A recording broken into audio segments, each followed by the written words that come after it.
I mean, it sounds like sick fun. I know you could like potentially die from the heat, but that's one I would definitely do. Over the years, poker players have come up with some pretty ridiculous and dangerous wagers. Pride and substantial amounts of money are exchanged in these wagers, and in this video, we look at some of the most extreme. Number 1. The contemporary pioneers of unusual wagers, Ted Forrest and Huck Seed, ended up in a challenging situation, compelled to complete a marathon under a scorching 115-degree weather around the University of Las Vegas. Ted Forrest had wagered $7,000 with Mike Svodny, asserting that he could accomplish the feat, while Huck Seed was undertaking the marathon as a way to fulfill another wager he had with Mike. During the initial 50 laps of the 106-lap race, both individuals remained in good shape and even entertained the idea of repeating the marathon for 5 consecutive days. Nevertheless, the latter part of the marathon proved to be significantly more challenging. A coach from the University of Nevada expressed astonishment that anyone would attempt running on such a scorching day and warned them about the potential fatal risks of their endeavor. Despite both men successfully completing the task, Ted paid a steep price. He endured heat exhaustion for a duration of 2 weeks. More alarmingly, the track, composed of rubber urethane, emitted intense heat that caused Ted Forrest's shoes to melt and adhere to his feet. Reflecting on the experience, Ted said he would not undertake the same wager even if offered $100,000. Number 2. A different wager, which had the potential to be fatal for the participant, showcased a young contender aspiring to claim the throne among legends such as Ted and Huck Seed. That person was Ashton Griffin, who booked a 3-to-1 wager with Hasib Qureshi that he could run a total of 70 miles in a single day on a treadmill. The decision to run nearly 3 standard marathons in a single day was so impromptu that, according to Griffin, he had only received 4 hours of sleep after going out to a basketball game and concert the night before. Hasib and his friend Doug Polk made calls to anyone and everyone they knew who was knowledgeable about running, and the overwhelming consensus they got was the chance of Ashton winning was slim to none, and some pegged it as close to 0%. Ashton wanted to put $900,000 on the line, and in turn, Hasib obliged and put up $300,000 of his own money. Doug Polk and another friend also took a small piece of the action.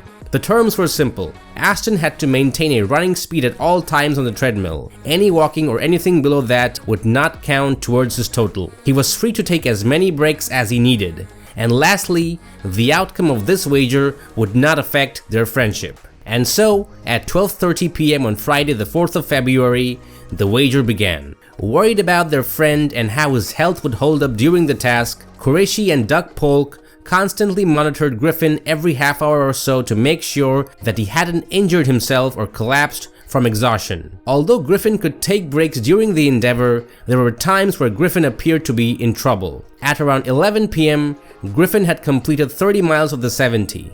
After a short rest and a meal, Ashton was back on the treadmill. With his parents watching over him, Ashton ran into the night while Qureshi and Doug Polk slept. At 9 a.m., with 3 hours left to go, Ashton had completed 60 miles of the 70. As a gesture of respect, Ashton went so far as to propose a buyout option at a price of $200,000. However, both Doug Polk and Hasib Qureshi declined the offer since they needed less than 10% chance of winning to justify staying in the competition, and the final 10 miles were expected to be the most challenging. At 12 p.m., with no word from Ashton, Hasib and Doug's anxiety peaked. They no longer cared about the outcome, they just wanted it to end, as it had taken a tremendous toll on Ashton's body. When they went inside the house, they saw Ashton was being helped upstairs by his father. He barely had the strength to pull his legs up. When he finally got to the top of the stairs, he stepped into his room. He could walk. It was over. Ashton had won. According to Justin Smith's Twitter feed, Griffin was able to complete the feat with just 45 minutes to spare. The wager brings up some moral questions, namely Hasib Qureshi made the wager with the hope that his friend would get injured more than 25% of the time in attempting the feat. Qureshi and Griffin both agreed that once they had made the wager and gotten it started, there was some regret. Number 3. In a gripping tale of high-stakes poker, a man from Murmansk experienced a heart-wrenching loss as he played poker. Andrei Karpov, desperate for cash, went all in and laid down his most precious possession, his wife, on the line. As fate dealt its hand, Andrei lost the hand, and the victorious Sergei Brodov claimed Tatiana, Andrei's wife, as his prize. Tatiana, seething with anger, declared it was a humiliating moment. She felt utterly ashamed. The instant her husband resorted to such a drastic move,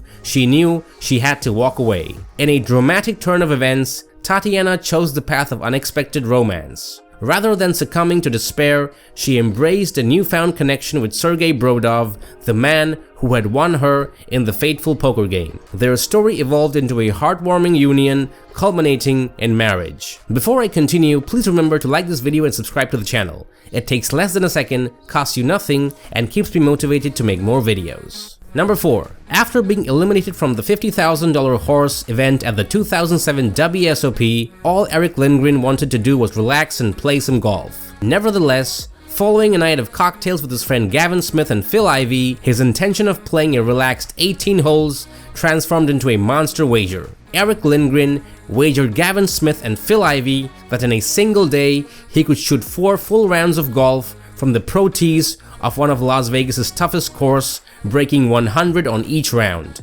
and walking all 4 rounds carrying his own clubs. The opposition agreed to this for a total of $340,000 on the condition that they could pick the day. And so, on a scorching day in June, Eric Lindgren set off on the first tee. If the morning was already hot, the afternoon was sweltering. The course was 7,200 yards long from tip to tip, and walking 4 rounds would require at least 16 miles of hill climbing and club carrying in the midsummer Las Vegas sun. Lindgren completed the first 2 rounds with relative ease, but once the temperatures climbed past 100 degrees in the afternoon, he began to struggle. During the 4th round, Lindgren began to feel the effects of the intense heat and pressure. He found himself lying down frequently, and he said that he couldn't speak or hear anything because of the heat exhaustion. Lindgren had to finish his rounds before sunset. As the final moments of the sunlight slipped away, Lindgren successfully made his putt on the 72nd hole to win the wager,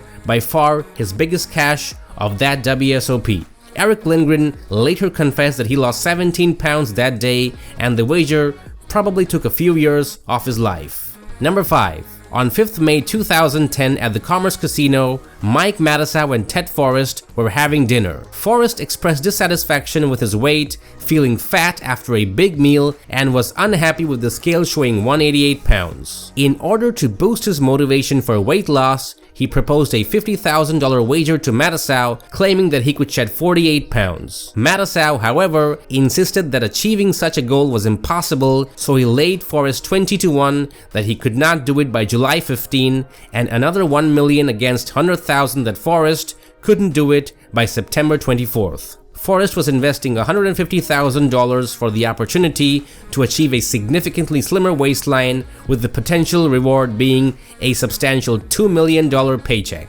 The wager forced Forrest to undergo some lifestyle changes. He ate less, exercised more, cut off sugar, and went to raw and unorganic vegetables. He was running and walking a lot, lifting and circuit training 4 days a week. The challenging aspect was shedding pounds while participating in the WSOP. It's difficult to lose weight when you're spending the entire day sitting and playing poker. During every dinner break, Forrest used to run 4 miles. Additionally, he walked to and fro from the Rio every day. Forrest quickly made it down to 163 pounds and then plateaued before embarking on a second stage of his workouts, in which he stepped up his activity. He spent 6 hours a day in the gym, walked an average of 16 miles a day, and cut his food intake next to nothing. Ted joked that if he fell unconscious cutting weight, he wanted Matusow to put his body on a scale. Finally, on July 4th, he began a fast that would last almost until the first weigh-in date of July 15th. On July 13th, he stepped onto the scale in the pavilion at the Rio, and the whole world got to see the number on the screen, which was 138 pounds. Ted Forrest was really thin, but he was $2 million richer. But it came at a cost though. He had lost all of his muscle around his heart, and he could have had a heart attack. Number 6. According to legend, Johnny Moss's buddy once challenged him that Johnny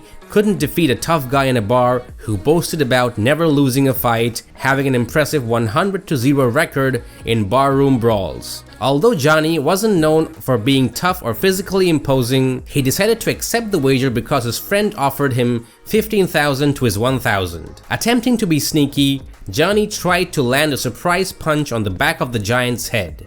However, this tactic backfired, leading to the enraged giant tossing Johnny around more aggressively than he had anticipated. Johnny was so badly beaten that he spent the next 2 weeks in the hospital with broken bones and other injuries. Despite ending up in the hospital, he considered the odds, fighting for a remarkable 15-1 payout, too enticing to resist.